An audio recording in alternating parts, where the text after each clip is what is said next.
ndababwira inkuru y'uwo mukobwa wo muri church yabyaye umwana mwica mumirishije utuvaji ahindukiza izosa zingazingira mwishashi aciriga uwo kubamba ngo navyina nyeninga ndababwira ivy'umutwari yagaruswa kundi imana kameremere y'icyahi murungika kumusaga kumbe kujayo kwiwe wari umugambi w'Imana genda kirizwe yazohindura abantu barurema vu yo wagwa prosper ndababwira igihe umukobwa yabinje nabindi bemitisha kada akava umwana ngo yagize ngo umukobwa yavyaye umwana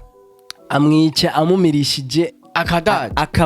akavaji kaya ko kufanga je ndibuka ico gihe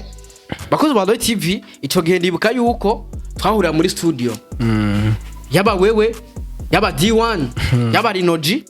kora je nari umuririmbyi ico gihe ndibuka twahurira muri studio ariho bitwa kwa Viane kwa kamani MA production HM production kamani nani Viane HM production ico gihe twahurira muri studio yaba wewe tukahurira muri studio D1 studio LinoG bahakijizo urumva ba Epiday winner na B-face na B-face on the floor uriko urumva nubwo ko ni generation yawe nuvuga yuko ico gihe bose bari bacishakisha ntago bari bwafate hit ko ngibuka D1 aza muri studio n'amashagoshi avuye hehe afite ishagoshi yuzuye nimba yaba yuzuye ibiki avuye hehe Kabarori aje muri studio kwa Viane yazana ishagoshi yuzuye ebana kavuga none D1 ibi ni bitu gani kazana ishagoshi yuzuye yaba LinoG studio aho nyene kwa Viane na wewe muri studio bavuga ko ni generation imwe iyo ubonye nka sitaki ya D1 uno munsi nk'umuntu mwahurira muri studio mwese mucishakira mfite amatwa kaze ukumva sitaki ya D1 kabonera ikira hitinga sana ntibituma wumva ko usubira muri Sinkiraba sinshobora bro iyo miziki genda nayumva no mu mabarabara ndiko ndarenga ndabikubariye niho ivyo sindanayiyumvira ko cyane oya kubera ko gendazi vision mfise ntabwo ari benizo oza ba D1 ubonye indirimbo ya LinoG ha player legend irikira hitinga cyane nk'umuntu mwahurira muri studio akaba warahinduka urimba gospel mu kano kanya ugacoma indirimbo ya LinoG ba Epiday winner ba D1 ba B-face abantu bahurira muri studio imwe mwese mucishakisha uyumva gute shaje ntacyo biba bintwaye kabisa kubera ko je ndabizi ko negamiye umugabo akomeye kweri no kuvuga bijya nivyo bahisemo kandi nanje ndabihitamwe bijya ndazi mba narabishikiriye ariko kubera ko hari irindi bangana menye risumba ivyo byose bituma ivyo byose mbona rubusi ivyo nta vyahatari kweri kubera ko ubustare kwamamara mwisi ni ibintu bisanzwe cyane urapfa hakindwi zibira abantu bakakwibagira igikomere rero suko ukwibagira cyangwa ukanaguma unazwe hano ahubwo igikahambaye iyo uroye imbere niho habi niyo bimwe tugaruka kuri mwe nakubwira vy'amagara iyo amagara akomeye wumva umenga byose ni sawa ni gwawe ariko rero je biya ntacyo bimbwiye icyo nzi cyo ndazi ko Imana irahemba kweri nakuvuga ko wari umvire ko uja mu bapfumu n'abagenzi barampropose bakavuga ati none we kutera uremba nta kuntu uja mu bapfumu tukaraba nkavuga wapi nicyo cyamo na mere arabimbaza ndamubwira ati wapi je sinshobora kuja mu bapfumu ndamubwira ati nimba ari kiringo canje cyo gupfa unabireke mfe gusa ninumva wanagiyeyo utambariye tuzoba twankanye mere arabireka birakomeza ni nahe ndende sino ndashaka bandanya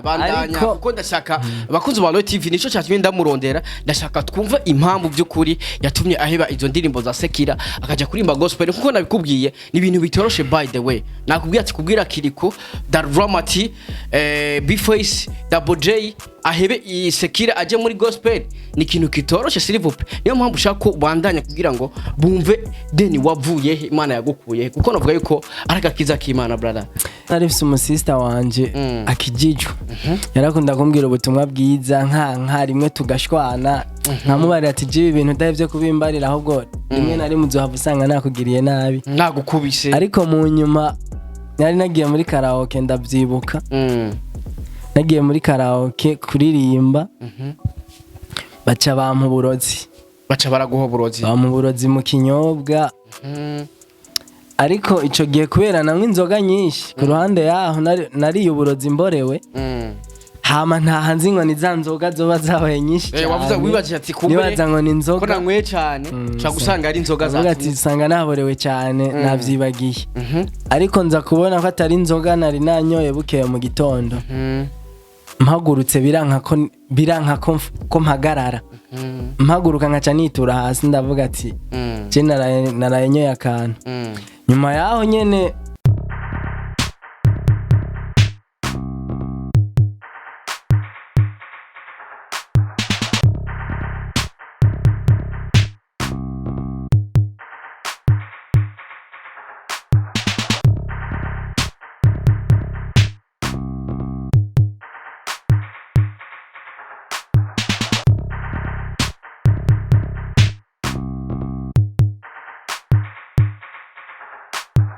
Yes, 1, 2, everybody. My name is Radio. This is LinoG TV in the place. You know what it is. Yes, and Mr. Radio. I'm back again. Nagatserero. Hamunda kubwira byinshi muri entertainment. Hamunda kuzanira aba hitmaker. Kuri micro ya LinoG TV. Ladies and gentlemen, kora subscribe nagira ngo uzurabona professional interview. Uzurahabwa update news. Kuri kamera kumena FH Carf. Ni watuma image ibona imeze neza cyane. Ni watuma sound uyumva imeze fresh sana. Ni muri kiganiro tubabwiza kuri show cha kiganiro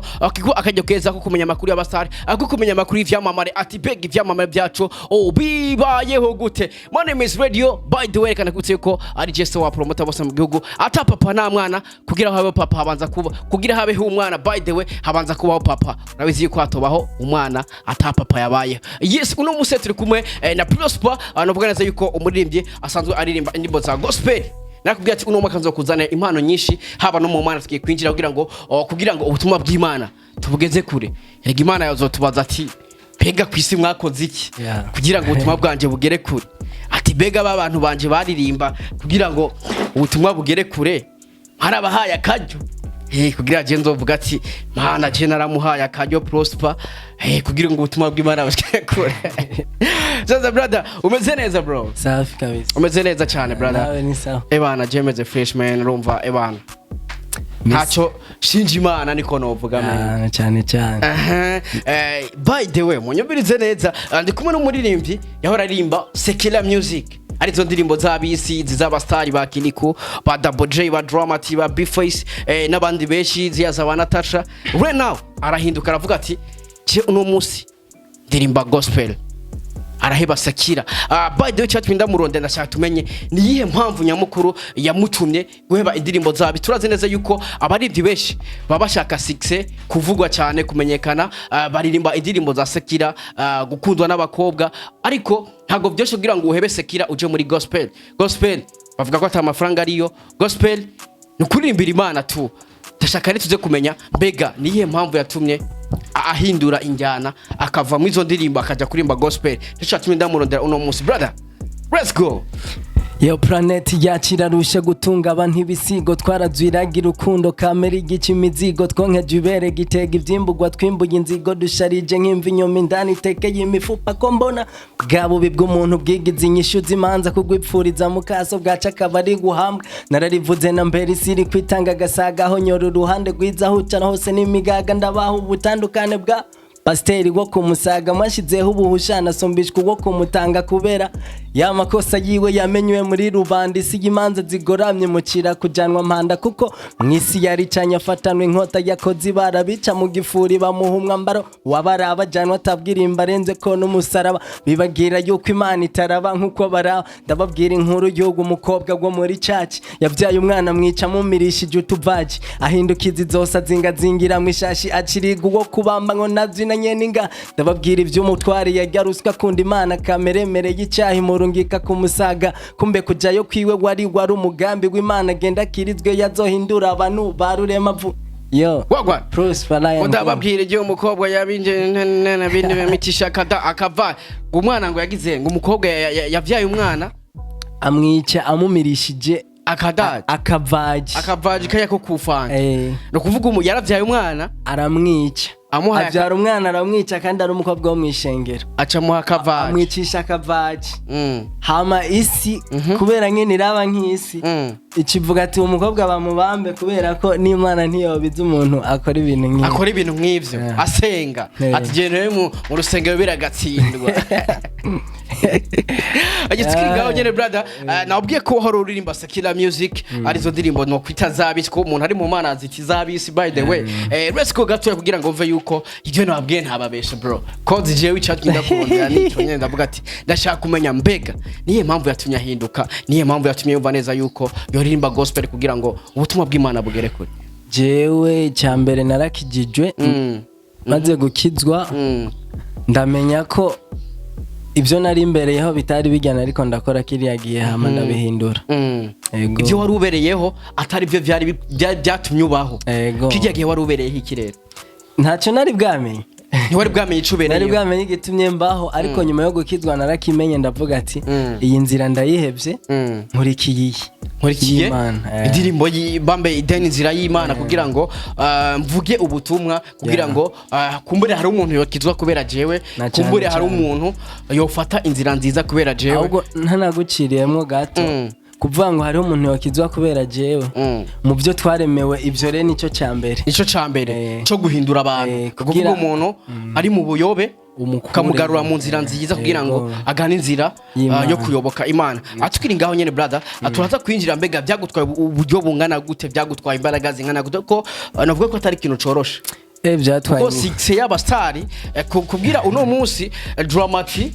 aheba umuzika aje kuririmba gospel ni ikintu kitoroshe kubwira Be Face on the Floor ahebe gospel bahebe Sinkiraba aje kuririmba gospel ni ikintu kitoroshe kubwira Be Face ahebe Sinkiraba aje kuririmba gospel ni ikintu kitoroshe kubwira Kiriku ahebe Sinkiraba aje kuririmba gospel ni ikintu kitoroshe man by the way turazare kwinjira mbega nike kintu cabiguteye nike kintu cabigushoboje kuko navuga ko atari inzira yoroshe ariko dusubira inyuma gatoya twinjire kwanza muri Sinkiraba ukijya muri Sinkiraba kuri imidirimbo zabisi ico gihe wari umuntu nyabaki wari umeze gute then washaka iki washaka kugera he ico gihe nari mfise igicapo nk'icyariri wine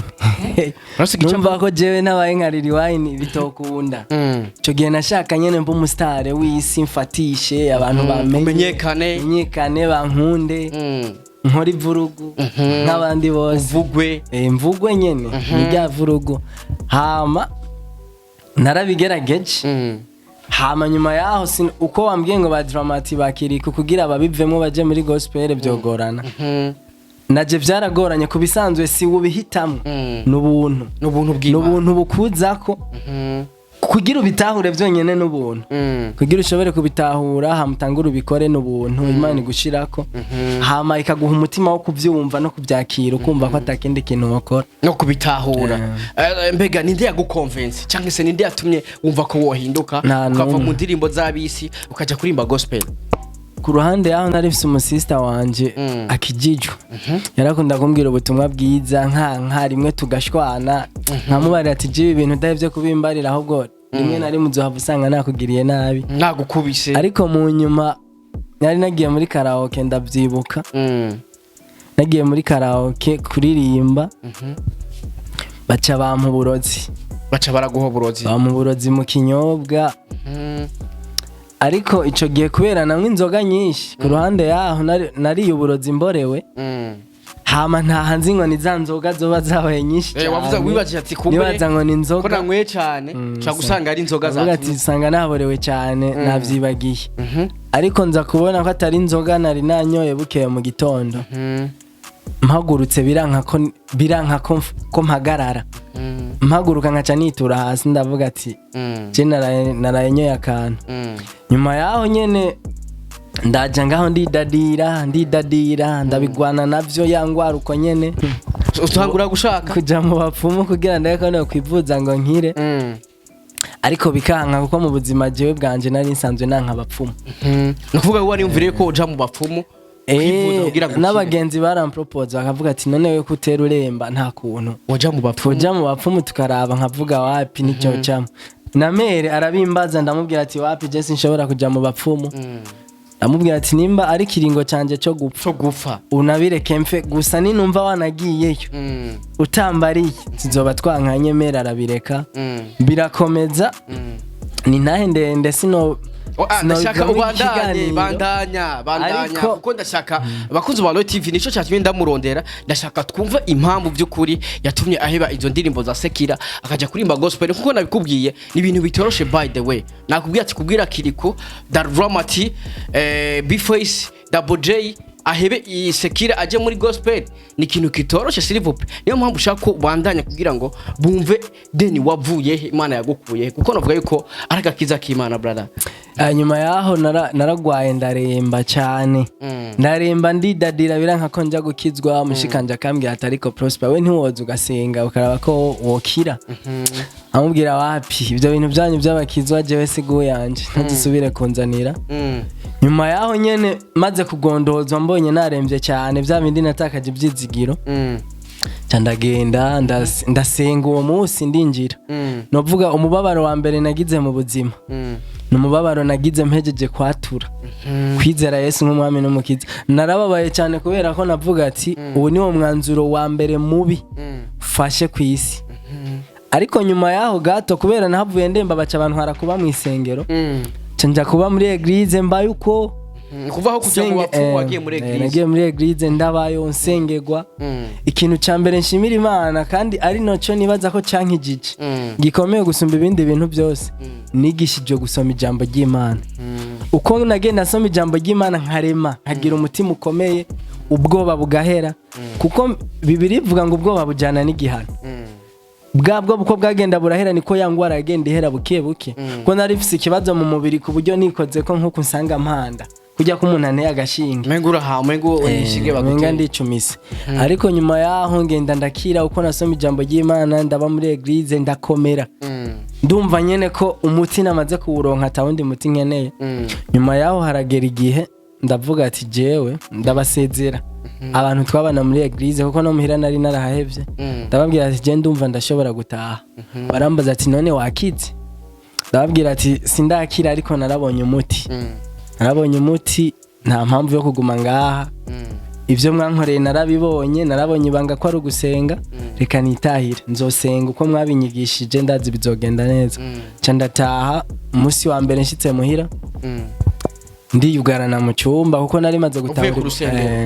ijoro rya mbere nongeye kurara muhira fata ndiyugarana nari maze gutahura ibanga ryo gusenga ndasenga nk'amasaha 2 ca ndiryamira mbona mbyutse meze neza ca nkomeza rero ubwo buzima. Nyuma yaho urazi ko twari dusanzwe tuzinanye ndi mu muziki w'isi nabanje kwigishwa mbere yaho kwanza kuko ibintu bya gospel si gupfa kuza kuririmba kuko kugira uronke ibyo uririmba navyo bifata ikindi gihe kugira ngo uden wandika amajambo akumveka abantu mugihe wari usanzwe umenyeye kwandika indirimbo zishobora kundwa n'abakobwa n'abahungu umva kugira rero cyo wandika indirimbo azikonvenka umuntu ave muri baje muri ibi ntibiba byoroshe ikindi cigwa anje ndigishwa nk'imyaka nk'ibiri tiko ndiga narafashe igihe mbanza ndasenga kwanza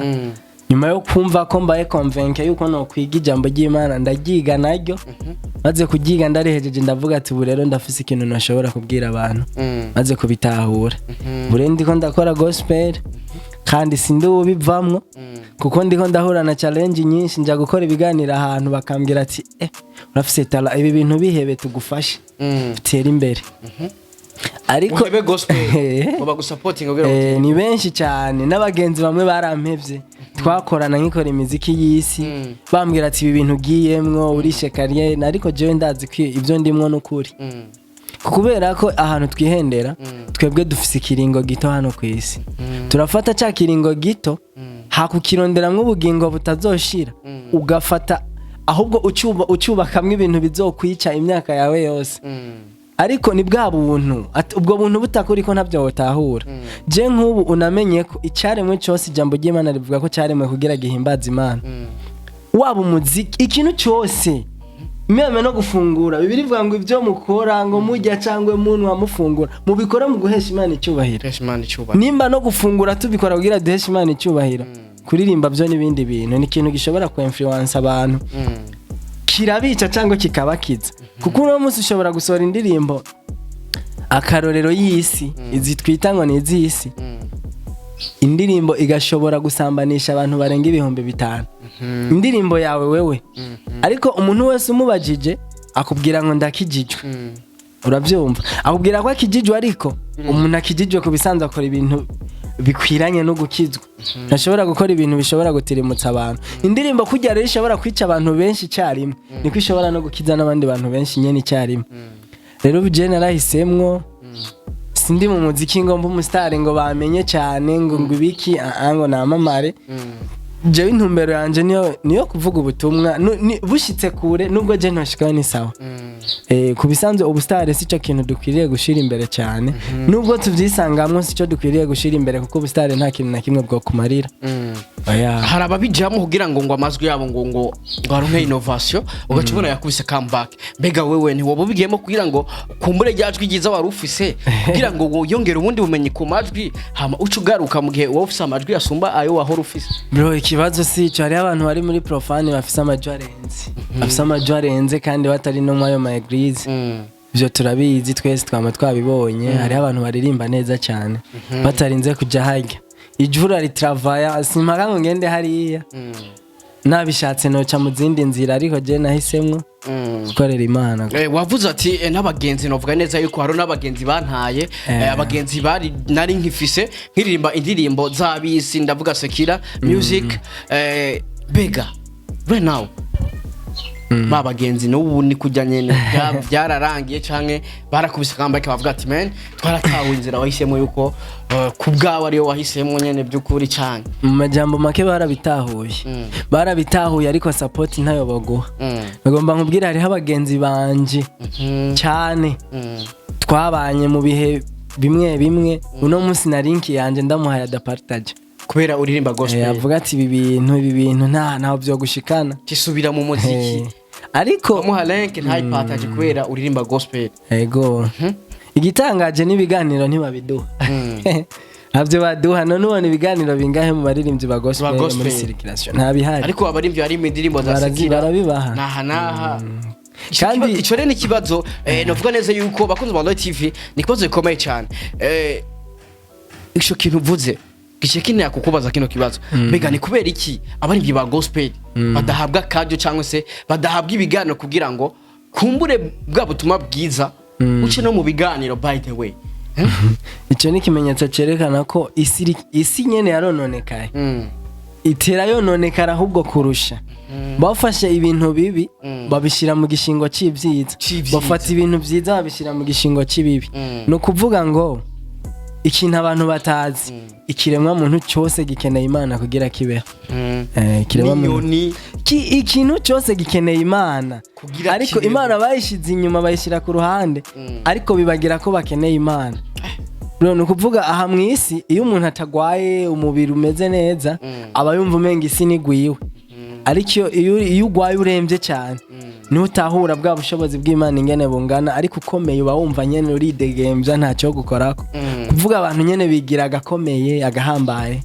nimba ari ikintu washitseko ukumva umenga usumba abandi bantu mani kwisi abantu turangana nta muntu asumba uwundi kabisa yes tukiri ngaho nyene brother uvuze ati kwisi iyo uhuye n'ikibazo niho umenya ko Imana ibaho niho umenya ubushobozi bw'Imana ati kwisi nta muntu ahuye n'ubundi tukiri ngaho nyene brother kuva winjira muri gospel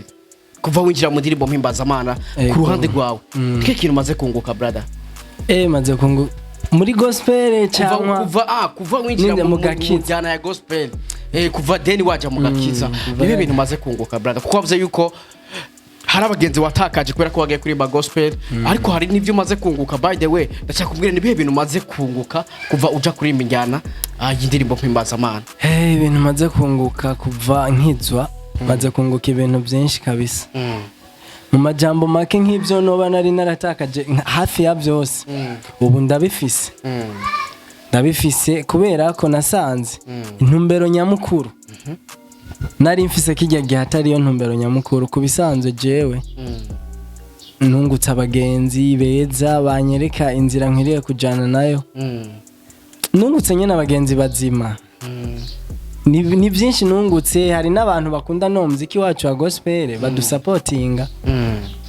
abajene kandi biratangaje kubona abajene bakunda umuziki wa gospel bakijijwe kubera ko uri hanze utarakizwa wamuzi ngo abajene bose ni bamwe ariko iyo umaze kubishikamo urabona ko ari abajene bihebeye Imana bakijijwe nibo bagerageza gusapotinga ivyo bintu nubwo hanze haba ari abantu batabitahura bumva umenga nyene ntacyo bimaze harabaza agaciro kabyo kubera ko nimba indirimbo nubwo yofasha umuntu umwe gusa ntacyo iba yandikiwe uwo nyene nuko bimeze simaka ngo indirimbo yawe ngo ishikire ba bantu bose uwishikiriye niwe biba byategekanijwe nyene kwishikira rero je maze kunguka ibintu byinshi kweri ico gihe witwa gute ukiririmba Sekira mbega warahinduye izina bimeze gute shaye jewe kweri sinigeze mpindura izina nico gihe narindi muri Sekira nitwa Prosper nitwa Prosper ariko ico narengeje ko nashize ko Lion King gusa maze kuja muri gospel nico cyonyene cyahindutse ku izina ariko Prosper ni izina kanje kandi nkunda numva nyene kumengo ntacyo norihindutse ni kuvuga yuko abafana bawe rero ntibitege Prosper agaruka muri gospel bambe muri Sekira oya kabisa uzoguma muri gospel mpakufu ntabirimwe ivyo umunsi wagarutse muri Sekira notuma ndabiheba utumuheba no kuririmba byose mafu sasa brother kuba mu mana kuri wewe bisobanuye iki brother kuba mu mana bisobanuye ikintu kinini kubera ko urashobora kuba uri mu muryango ugasanga umuryango urimo ntugutahura ariko ikizere umuryango ubufise uvukamo nico uko we wamenye Kristo cyonyene kuko ijoro n'umutaga usengera umuryango uvuga ati bwa buntu bwangera ko bose mu muryango bubashikire uvuga rero mu muryango haba hari ni kuvuga wowe ubukwiriye kubicitegerereza ijana kwijana niyo mpamvu jewe negereza kubicitegererezo mpereye mu muryango kuko nishobora kujya kubwira umubanyi utahereye mu nzi wawe uhera iwawe urabasengera ukanababarira kandi koko ikintu cya mbere nshimira Imana nuko mama wanje ashima Imana ko jewe nkijicyo ico kintu kimunezera kiramunezera nawe ntarabibamwe ivyo bintu ariko aranshingira intahe ko avuga ati umuhungu wanje kuba kijijyo birahagije ibyo byonyene ni ibintu bidasanzwe nimba umuvyeyi ashobora kuba yarabonye ati umwana wanje koko yarahindutse ico ni ikintu cyo kwishimira nawe ndazi bizoza ni bukebuke sasa tukini ngaho nyene rero brother uvuze neza yuko umuvyeyi wawe yishimira kuba ukijijwe ati kuba mu mana biraryoshe kuba mu mana n'umunezero mbega abasheri barafise kijyagiye nabo nyene barahindutse abasheri nuko nkeka nuko atanabona banarinda nafise ariko urumva nyene bategerezwa guhinduka kandi ikindi kintu ku mwanya jewe sinibaza ko mba ndanemerewe no gutungana n'abasheri kubera nukuvuga ngo je nemerewe gutunga umusheri mu gihe noba ngomba nubake mfise intumbero ariko mwiki gihe atantumbero mfise ubu ugomba gukora ibyaha gusa nta kindi nta yindi diri rimwe urumva nta mpamvu yo gutunga urumva we niwo kundana ubu kubera ubuzi kuri kuramubesha shabo ntagahunda nta gahunda ibihari kuvuga umuntu wese akundana n'umukobwa atagahunda abari karakora ibyaha kubera abari karamubesha si ukumubesha gusa ibyaha ni byinshi nyene basi ugiye gukundana ata projet ufise y'urugo uburi kurahendana ku bisanzwe ntuba uri mu muco ati ntuba uri mu muco no kuvuga mugabo ure nawe rero nta mushero ugira nawe bamwe mu rusengero nawe bajyanye ni bene data ni bene data ariko iyo ukunze umukobwa naho bica bigenda ngo none ndamukunda gutse urukundo waciye utana wanyene oya erega bisaba kwihangana bro bisaba kwihangana ikintu cyose ukagikorera ku mwanya wacyo man kubera ko mvuze ngo nze ndabikora dukunda benshi amaso arakunda urahura n'umuntu ugakunda ingene ameze ariko kubera jewe mbanze ko ari bishobisho bijya biba ari bishobisho ndafata nkashira ku ruhande kubera ko iyo control n'ibishobisho usanga wakoze amakosa menshi ego kama nk'umwana nawe agukunda akakurondera umwana nkunda nawe nyene ndatahura ko ari bishobisho cyangwa bari mu mana ntibemerewe gukunda barakunda ariko hageze barakunda kuvuga bakunda urazi impamvu twebwe tunavyirinda ni kubera twebwe ari twe tunatahura n'urukundo icari cyo rega abantu benshi urukundo ntibazi ibyo ari byo twebwe impamvu tuvyirinda twebwe mu mana turatahura neza urukundo icyari cyo si ibintu byo gukinisha no kuvuga ngo nk'ubu ngiye kubikinisha ntarabijamwe niko kugwa biheraho nyene usanga barabivuyemo rero urumva sinohenda umuntu w'abandi nivyo bintu uvuga ati wakunze umwana ukajya guhenda umwana w'abandi bikarangira nabi kubisanzwe hajya wanashima nta n'umukozi w'Imana yemerewe no kwahukana baje bahukana nabo sinzi ubwo ruhushya barukura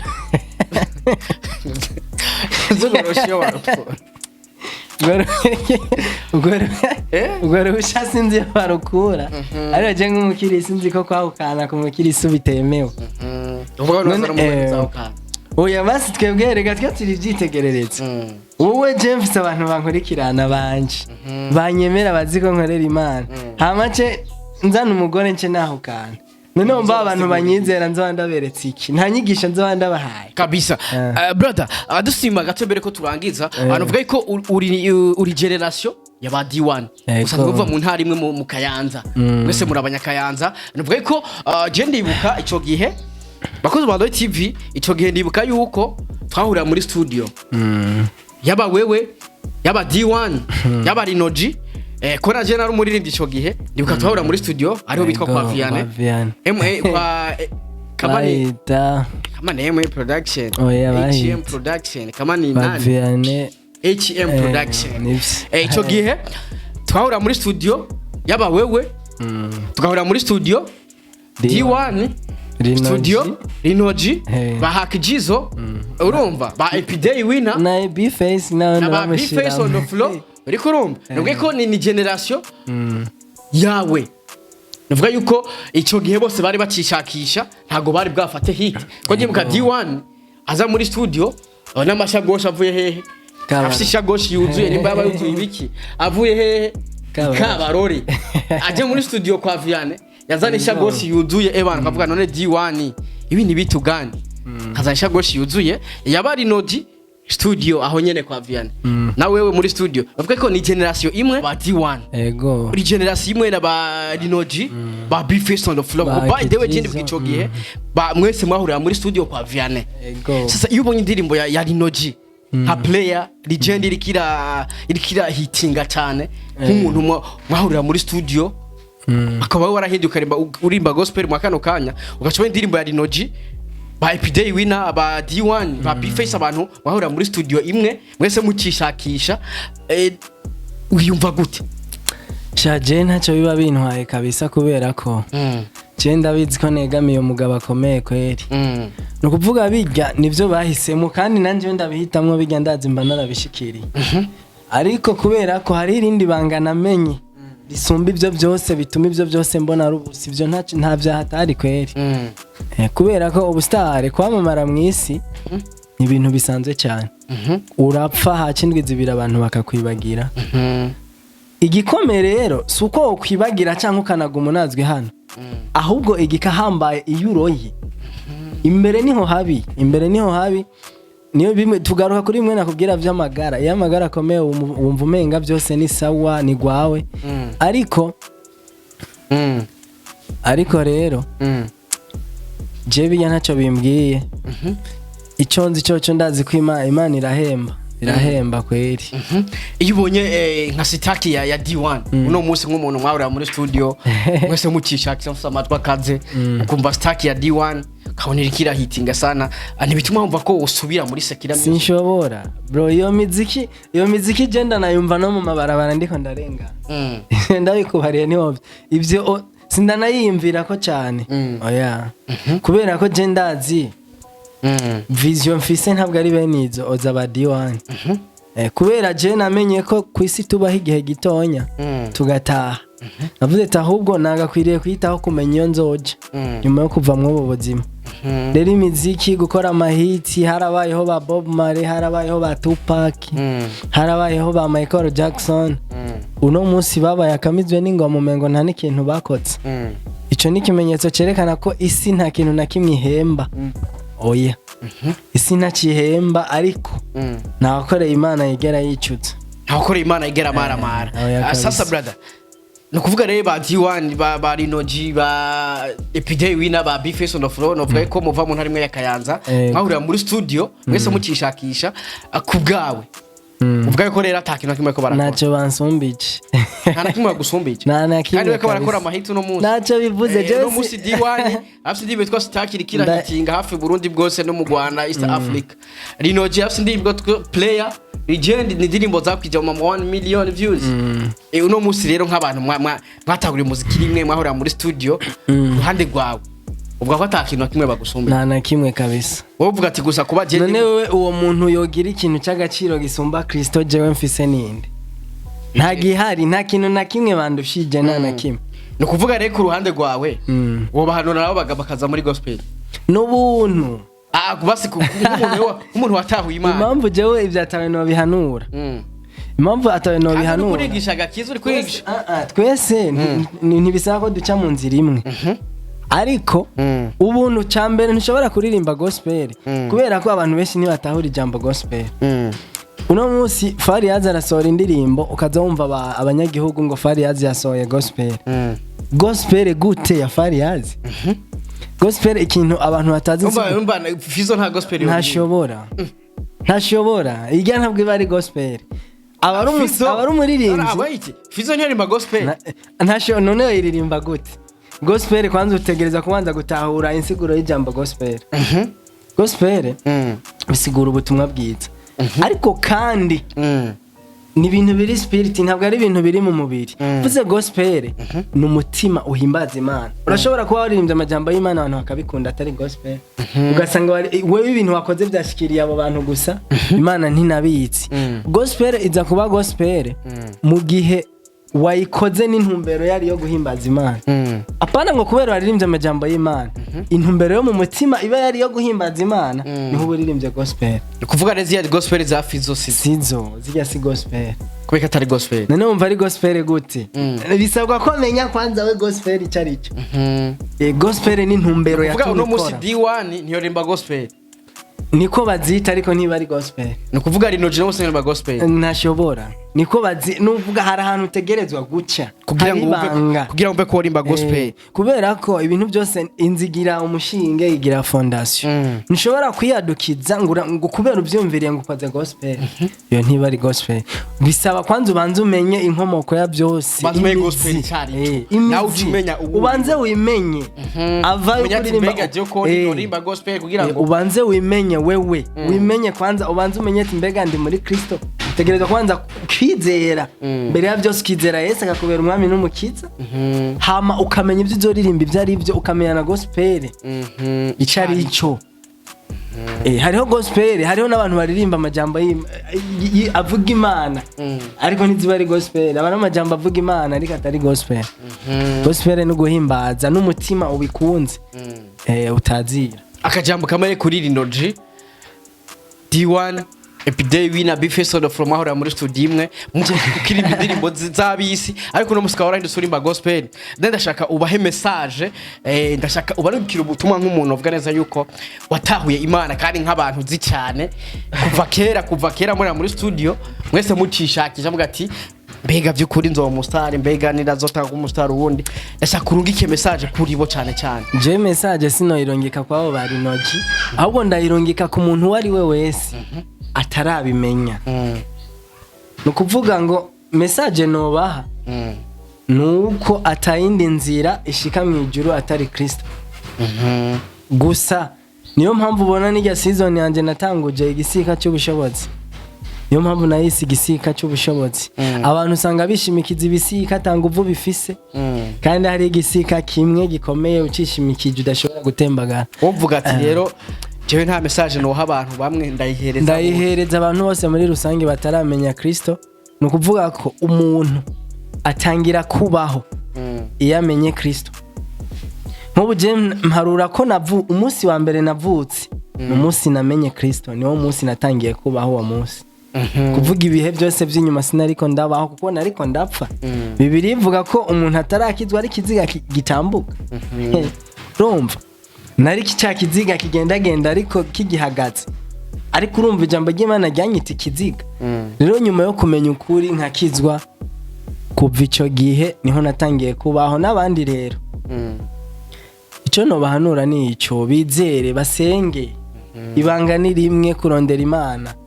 kuvuga wakora hiti wagira gute nta kintu na kimwe kwigera usumbye umuntu asenga sinzi uraho niwe nabonye ngo nta busirimu busumba gusenga ntibubaho nta hiti nimwe isumba gusenga we nubwo ukora hiti ukirirwa mu nzu winyegeje ngo abantu ntibakumenyere umuririmbyi wa gospel agakora indirimbo ntishike mu bantu akicira mu mayira akirenganira nacu musumbije vraiment yiteze ubuzima budashira hama ubundi nawe uri kurapfira mu isi urumva muratandukanye cyane mbega kujya kuntu abastari bagara navyo bijyo bitahura gute kugara ku bastari nk'umuntu watawe Imana erega kugara ni mpwemu ya satani bro ni mpwemu ya satani ubundi umuntu azi Imana ntashobora kugarira umuntu none ugarira umuntu uzi neza ko ushobora no gupfuka namutanga nta mpamvu yo kugara rero abantu bose twadukwiye kuzura n'ijambo ry'Imana rivuga ngo bishobotse mwuzure na bose bona cyane cyane abo mu nzu kwa data mu ngoro kwa data ariko tubanze twuzure na bose nta mpamvu yo kugarira umuntu kiremwa cyaremwe n'Imana kubisanze umuntu uko waremwe niko yaremwe nta kintu na kimwe umurusha nta na kimwe bisaba ko twubahana hamugaye umureke kubera ni mwisi agara ariko nawe nyene bizorangira bimuhara brother merci beaucoup brother yeah thanks akajambo kamwe kanyuma rero ku bakunzi bawe akajambo kamwe ku bantu bari mu Mana right now akajambo kamwe no ku bantu uvuga neza yuko batarakira Yesu nk'umukiza jewe nagomba cyambere gutera intege abajene bakijijwe ntibabivemwo bajene bakijijwe ntibabivemwo bakomeze ntibacike intege ntibakunde hits ngo bakunde ubustare cyane ku buryo bava mu bintu ariko barakora no bihangane Imana irahemba gusa bisaba kwihangana bisaba ntubishyire ku mutima cyane Imana irahemba ntushobora gukorera Imana ngo wicuze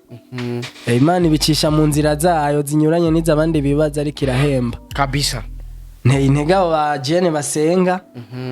n'abatarabimenya kugira ubwo buntu bw'Imana nabo buze bubashike ko bashikirwe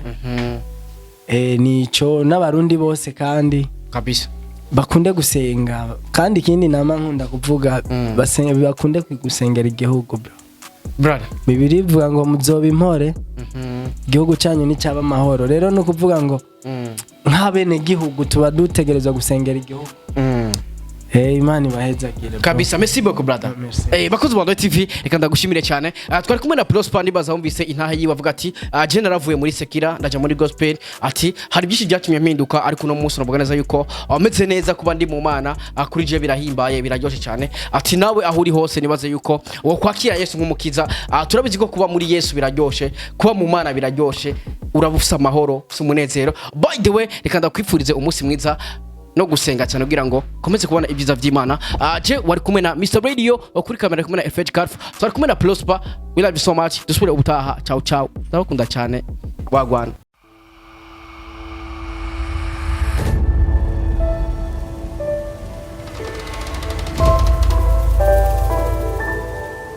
LinoG